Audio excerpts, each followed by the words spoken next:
Welcome to signal TV. Lok Sabha ఎలక్షన్స్లో Mahabubnagar hot seat. ఎందుకంటే CM Revanth Reddy సొంత కాన్స్టిట్యున్సీ, ఇప్పుడు ఆయన ప్రాతినిధ్యం వహిస్తున్న కొడంగల్ మమనార్ పార్లమెంట్లో ఉంటుంది. కాంగ్రెస్ ఖచ్చితంగా గెలిచి తీరాల్సిన సీటుగా మారిపోయింది. పెద్ద లైఫ్ అండ్ డెత్ రేవంత్ రెడ్డికి. అట్లాంటి సీటు మీద మనం రివ్యూ చేయబోతున్నాం. మమనార్లో మొత్తం బీజేపీ నుంచి డీకే అరుణ పోటీలో ఉన్నారు. బీఆర్ఎస్ నుంచి మన్నె శ్రీనివాస్ రెడ్డి సిట్టింగ్ ఎంపీ ఉన్నారు.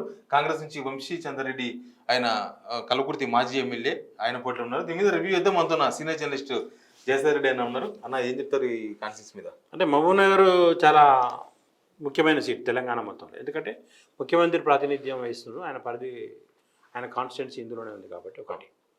అయితే కాంగ్రెస్ పార్టీ అభ్యర్థి వంశీ చంద్రెడ్డి కూడా చాలా రాహుల్ టీంలో ఉన్నటువంటి వ్యక్తి. ఇది అభ్యర్థులను ప్రకటించకంటే ముందే ఈయన ప్రచారం ప్రారంభించారు.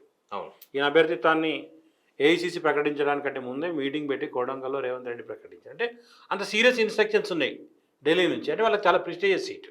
ఓకే. ఇక్కడ కాంగ్రెస్కు ఉన్న అడ్వాంటేజ్ ఏంటి? ఎమ్మెల్యేలు మళ్ళీ. అవును, ఎమ్మెల్యేలు మొత్తం 7 ఎమ్మెల్యేలు కూడా కాంగ్రెస్ పార్టీకి సంబంధించిన వాళ్ళు మాత్రమే ఉన్నారు. అవును. కాబట్టి ఇది బేస్గా ముఖ్యమంత్రి ఉన్నాడు, ఈయన కాన్స్టిట్యున్సీ ఉంది, ప్లస్ అందరు కూడా ఉన్నారు. ఇంకోటి గణనీయ సంఖ్యలో మైనారిటీ ఓటర్లు కూడా ఉన్నారు ఈ పార్లమెంట్ పరిధిలో. అది ప్లస్ కాంగ్రెస్ మైనారిటీ ఓట్లు మైనారిటీ వన్ సైడ్ పడితే అది మరి బీఆర్ఎస్ జీల్చుకున్నప్పుడు ఇబ్బంది అయ్యే పరిస్థితి. ఇది కాంగ్రెస్ పార్టీకి ఉన్నాడు. ఇక మైనస్ అని అంటే మరి రేవంత్ రెడ్డి చేసిన కామెంట్స్ చూస్తే మనకు కొంత ఇబ్బందికరంగా అనిపిస్తున్నాయి. నన్ను ఓడగొట్టాలని భావిస్తా ఉన్నారు, నా సీటు ఇబ్బంది తీసుకురావాలని భావిస్తున్నారు అని చెప్పి కొడంగల్ ఈ పార్లమెంట్ పరిధిలో మాట్లాడి అయితే డీకేఆర్ అయింది పాత కాంగ్రెస్.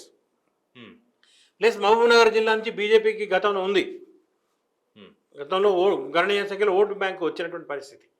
అంతకుముందు ఒకసారి బై ఎలక్షన్ జరిగిన జనరల్ ఎలక్షన్ జరిగినా కూడా 2009లో మహబూబ్నగర్ ఎమ్మెల్యే సీటు రాజేశ్వర రెడ్డి గెలిచారు. తర్వాత బై ఎలక్షన్కి వచ్చారు, మళ్ళీ ఎన్ఎం శ్రీనివాస్ రెడ్డి కూడా బీజేపీ నుంచి విజయం సాధించారు.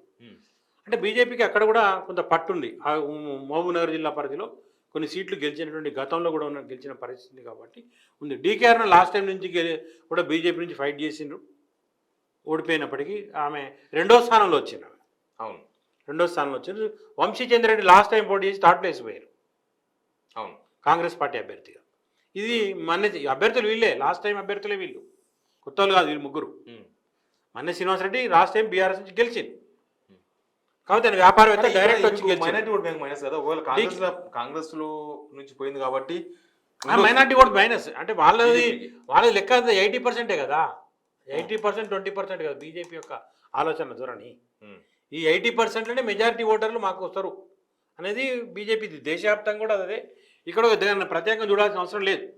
కాబట్టి ఈ జిల్లాలో కూడా మైనారిటీ ఓటర్లు ఉన్నారు. మైనారిటీ ఓటర్లు బీజేపీకి రారు, ఆ విషయం తెలుసు. వస్తే లీస్ట్ చెప్పొచ్చు మనం, ఒక 1/2% కూడా ఉంటుంది, కూడా ఉండదు చెప్పలేదు. కాబట్టి అభ్యర్థులను బట్టి ఉంటుంది అంతే. అభ్యర్థుల చెప్పలేము. లేదు ఆ స్థాయి లేదు. వాళ్ళు కూడా గణనీయ సంఖ్యలోనే ఉంటారు. నాకు తెలిసి 70-80 వేల ఓటర్లకు తక్కువ అయితే ఉండరు. ఒక మహబూబ్నగర్ టౌన్లోనే 40 వేల ఓటింగ్ ఉన్నదని అంచనా. మొత్తం వ్యాప్తంగా చూసిన 70-80 వేల ఓటర్లు ఈ పార్లమెంట్ పరిధిలో ఉంటారు. కాబట్టి అది వాళ్ళు ఓటింగ్ అనేది బీఆర్ఎస్ కాంగ్రెస్ మధ్య ఎంత మేరకు చీలుతారనేది కూడా విజయ అవకాశాల మీద ప్రభావం చూపే అవకాశం ఉంది. లాస్ట్ టైం ఏదైతే ఈక్వేషను బీఆర్ఎస్ అధికారంలో ఉండి బీజేపీ కాంగ్రెస్ మధ్య జరిగిందో ఇప్పుడు కూడా అదే ఈక్వేషన్ జరగవచ్చు. ఎట్లా అంటే కాకపోతే లాస్ట్ టైంకి ఇప్పటికీ అడ్వాంటేజ్ ఏంటంటే డీకేఆర్ అనేది బలం పుంజుకున్నారు, పోయినసారి వీక్ ఉన్నారు.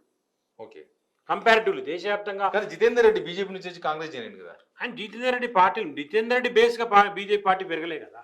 ఓకే, జితేందర్ రెడ్డి బేస్గా లేదు కదా. జితేందర్ రెడ్డి ఆయన అన్ని పార్టీలు మారారు, కాంగ్రెస్, టీడీపీ, బీజేపీ అన్ని తిరిగినటువంటి వ్యక్తి కదా. అక్కడ లక్ష్మీభారతి పార్టీలో కూడా చేరినట్టు ఉన్నట్టు చూసాను. అవును. కాబట్టి అది కాదు ఇక్కడ, ఇది వ్యక్తులు కంటే పార్టీ బేస్ ఎక్కువ ఉన్నాయి. అంటే ఒకటి ఇక్కడ కాంగ్రెస్కి ఉన్న అడ్వాంటేజు ఎమ్మెల్యేలు ఉన్నారు, ముఖ్యమంత్రి అదే జిల్లా నుంచి అదే పార్లమెంట్ పరిధిలో ఉన్నది ముఖ్యమంత్రి స్థానం, కాబట్టి ఇవి అడ్వాంటేజెస్ ఉన్నాయి. డీకేఆర్నకు వ్యక్తిగతంగా చరిష్మా ఉంది, ఆ జిల్లా మీద పట్టు ఉంది, పాత కాంగ్రెస్ క్యాడర్తో సంబంధాలు ఉన్నాయి. వంశీ చంద్రతో పోలిస్తే ఆమె డామినెంట్ చేసేటువంటి వాయిస్ కనిపిస్తూ ఉంటుంది. ఇవన్నీ డీకేఆర్నకు అడ్వాంటేజెస్ ఉన్నాయి ఇక్కడ. ఓకే, కాకపోతే వాళ్ళకి అడ్వాంటేజ్ అంటే మైనారిటీ ఓటర్సు డిసడ్వాంటేజ్. కానీ మైనారిటీ ఓటర్సు కాంగ్రెస్కు పోలరైజ్ అవుతాయా? ఇక్కడ బీఆర్ఎస్ పార్టీ కూడా కొన్ని చీల్చుకునే అవకాశం ఉంది. అభ్యర్థులు ముగ్గురు వాళ్ళే, కానీ బలాబలాలు మారిపోయినాయి ఇవాళ. లాస్ట్ టైం మన్నే శ్రీనివాస్ రెడ్డి స్ట్రాంగ్. కానీ ఇక్కడ డీకే నాకు ఒక మైనస్ అనిపిస్తుంది. డీకేఆర్ నా సొంత కాన్స్టిట్యూన్సీ గద్వాల. గద్వాల ఎక్కడుంది ఇప్పుడు? గద్వాల లేదు కదా, దాంట్లో నార్తర్న్ పార్లమెంట్ లో ఉంది. ఇప్పుడు ఈమె కాన్స్టిట్యూన్సీ ఆమె తండ్రికి సంబంధించినటువంటి సోదరుడు తండ్రి ఇవి ఉన్నాయి. మన నారాయణపేట పుట్టిన ఊరు ఉంది కదా, మక్తల్ పుట్టిన ఊరు, తండ్రికి ప్రాతినిధ్యం వహించినటువంటి స్థానం ఉంది కదా. మక్తల్లో కూడా పట్టు ఉంది కదా ఆమెకు.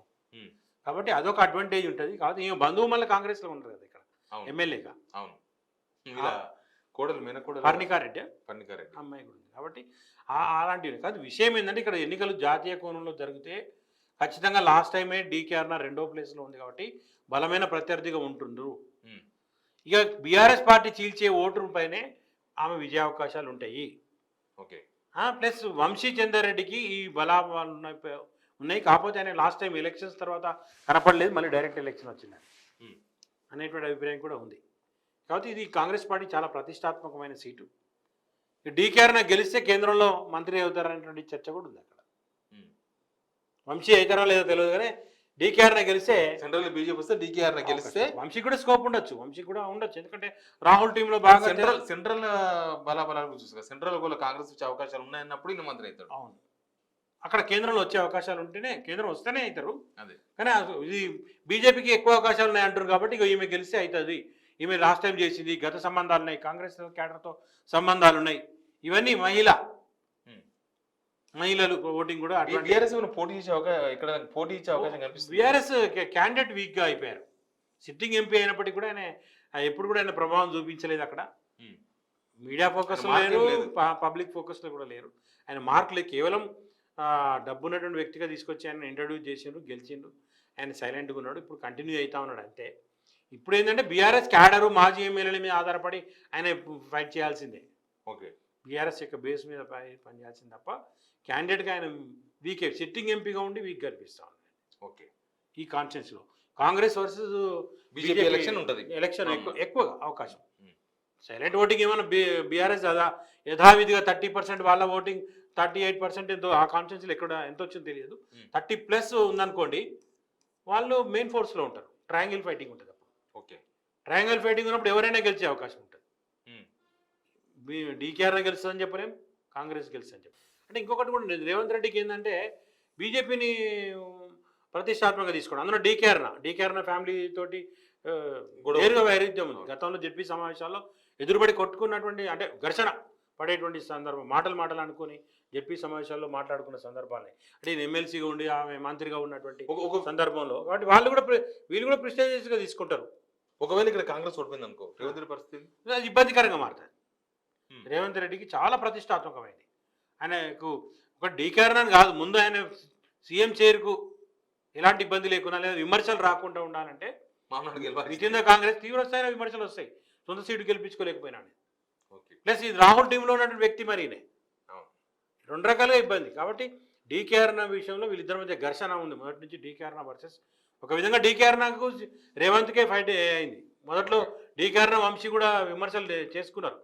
నేనే ఆయనకు అవకాశం ఇప్పించినా, నేనే ప్రోత్సహించిన అని చెప్పేసి డీకేఆర్ కామెంట్ చేసింది. వంశీ కూడా దాన్ని తిప్పికొట్టే ప్రయత్నం చేసిండు. డబ్బులు అడిగిందని చెప్పి ఆరోపణ చేసి డీకేఆర్ డబ్బులు అడిగిందని ఆరోపణ చేసి, అంటే ఇవి విమర్శలు. కాబట్టి ఒక విధంగా చాలా సీరియస్ పొలిటికల్ అంటే జరుగుతుంది ఇక్కడ. ఓకే, బీజేపీ ఎఫెక్ట్ ఎంతవరకు ఉండొచ్చు? మోడీ ఎఫెక్ట్ బీజేపీ మహబూబ్నగర్ జిల్లాలో ఉంటుందనే కదా మొదటి నుంచి కూడా. ఓకే, మహబూబ్నగర్ జిల్లాలో ఉంది. అక్కడ 1 ఎమ్మెల్యే గెలిచిండ్రు, 1-6 ఎమ్మెల్యేలు గెలిచినాయి. కాబట్టి ఎలాంటి పరిస్థితులలో బీజేపీ ప్రభావం ఉంది. అంటే ఇది కర్ణాటకకు ఆనుకున్నటువంటి ప్రాంతం కూడా ఉంటుంది. అవును, మక్తలు బార్డర్ ఉంటుంది. కర్ణాటకలో బీజేపీ ఇంపాక్ట్ ఉంది కదా, దాని ఏమైనా ఇంపాక్ట్ పడుతుంది ఏమైనా. అలా కాకుండా బీఆర్ఎస్ హయాంలో కేసీఆర్ ఆ పని చేసింది, ఈ పని చేసింది, అభివృద్ధి చేసిండనో, లేదా ఆ బీఆర్ఎస్ వాటర్ ఇష్యూస్ లేకుండా అయిపోయినాయి, అది వాళ్ళు చెప్పినట్టుగా వలసలు ఆగిపోయినాయి అనేటువంటి కోణంలో ఉంటే బీఆర్ఎస్ ఉంటే బాగుండేది. లేదా రైతు బంధు ఈ స్కీమ్స్ అప్లై కాలేదు, కేసీఆర్ ఉంటే స్కీమ్స్ వచ్చేవి, పెన్షన్ 4000 రాలేదు, లేకపోతే 25 ఈ గ్యారంటీల ప్రభావం ఉంటే బీఆర్ఎస్కి అడ్వాంటేజ్ ఉంటుంది. ఇది కాంగ్రెస్ ఫెయిల్యూర్స్ మాత్రమే బీఆర్ఎస్కి అడ్వాంటేజ్ ఉంటాయి ఇక్కడ. ఓకే, కాంగ్రెస్ యొక్క స్కీమ్స్ ఫెయిల్యూర్స్. ఓకే, లోకల్ పరంగా చూసినా కాంగ్రెస్ ఉంటుంది. కాబట్టి ఇక్కడ కాంగ్రెస్కి అడ్వాంటేజ్ ఉంటుంది. బీజేపీ పరంగా దేశవ్యాప్తంగా కానీ డీకేఆర్ అనేటువంటి వ్యక్తి బలమైన వ్యక్తి. లాస్ట్ టైం కూడా 2nd ప్లేస్లో ఉంది. కాబట్టి ఈ ఎన్నికలలో కీ రోల్ ఉండే అవకాశం. Thank you. తీసుకున్నాం.